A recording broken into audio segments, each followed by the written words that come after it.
আজকে খুব সহজ পদ্ধতিতে একটা এগ কারি রান্না করব। এগ কারিটা সবাই বানাতে জানো, তাও দেখো খুব শর্টকাটে হয়ে যাবে কম সময়ের মধ্যে।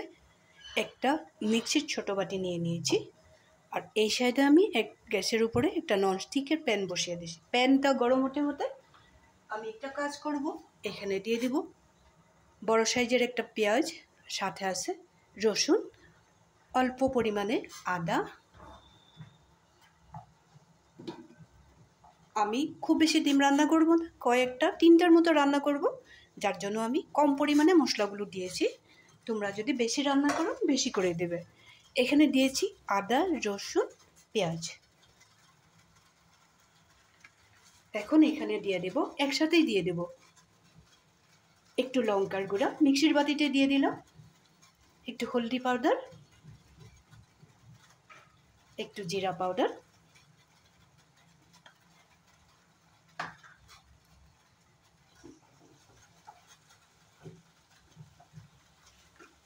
আরও একটা জিনিস দিয়ে দেবো এখানে, একটু গোলমরিচ।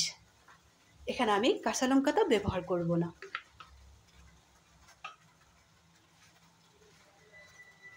এখন আমি মিক্সিতে খুব সুন্দর করে একটা মিহি পেস্ট করে নেব।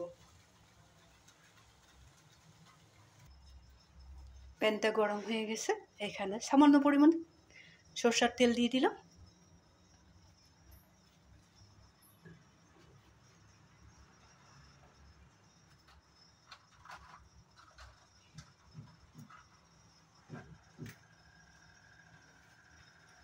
একটু স্টার মশলা দিয়ে দিলাম,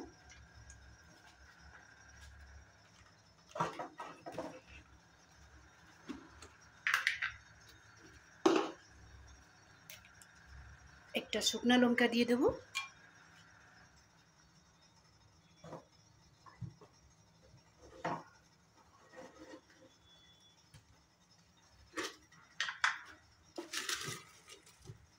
একটা তেজপাতা দিয়ে দেব।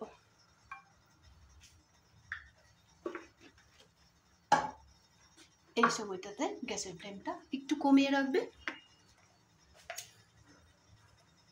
এখানে দিব একটু কালো জিরা।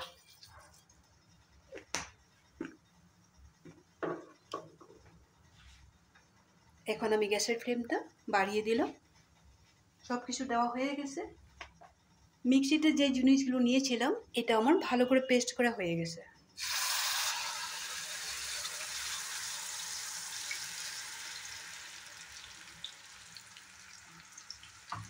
এখানে শুধু বাকি ছিল লবণটা দেওয়ার।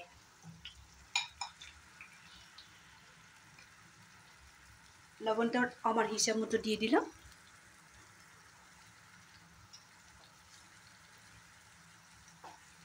মশলাগুলো ভালো করে ফ্রাই করে নেব,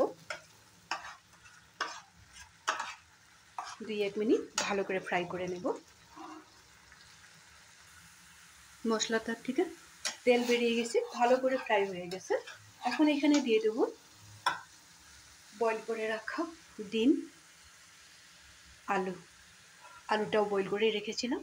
এখানে জাস্ট একটু লঙ্কার গুঁড়া মেখে রেখেছিলাম। এখন এটা এখানে দিয়ে দেব।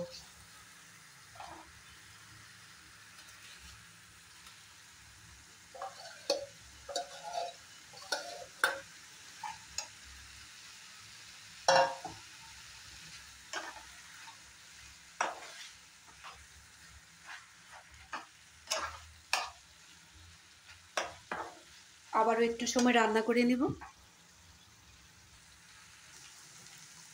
এখন এখানে একটু দিয়ে দেব গরম জল।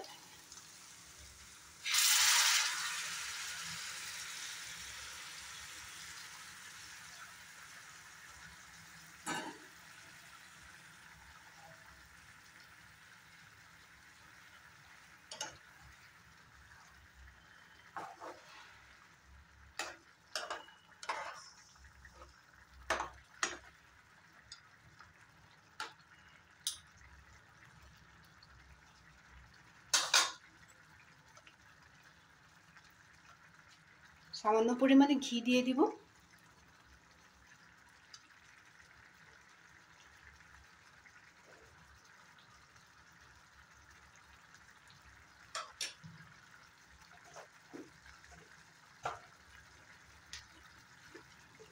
এখানে দিয়ে দিব একটু এলাচের পাউডার।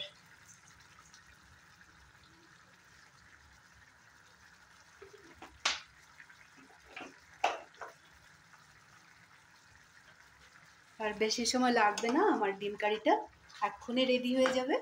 আর একটা জিনিস দেওয়ার বাকি আছে, এটাও দিয়ে দেব।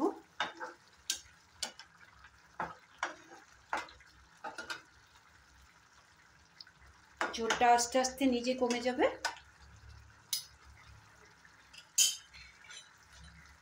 একটু ধনেপাতা কেটে রেখেছিলাম, এটাও দিয়ে দেব।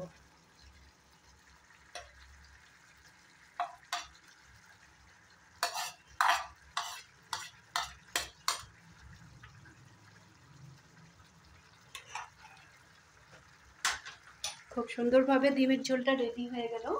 তোমরা ওইভাবে বাড়িতে একদিন শর্টকাটে বানিয়ে দেখবে। মিক্সিতে যখন আদা পেঁয়াজ রসুন যাই পেস্ট করো, ওখানেই ড্রাই মশলাগুলো দিয়ে দেবে।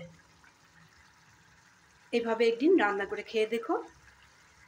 রেসিপিটা যদি ভালো লেগে থাকে তাহলে লাইক শেয়ার তো করবে, সাথে থাকবে, ভালো থাকবে। কমেন্ট করতে একদমই ভুলবে না। বানাবে কিন্তু যত ডিম বেশি দিবে বা আলু বেশি দিবে, মশলাটার কোয়ান্টিটিটা একটু বাড়িয়ে দেবে। তাহলে আজকের জন্য রাখি। আবার বলেছি, খুব ভালো থেকো।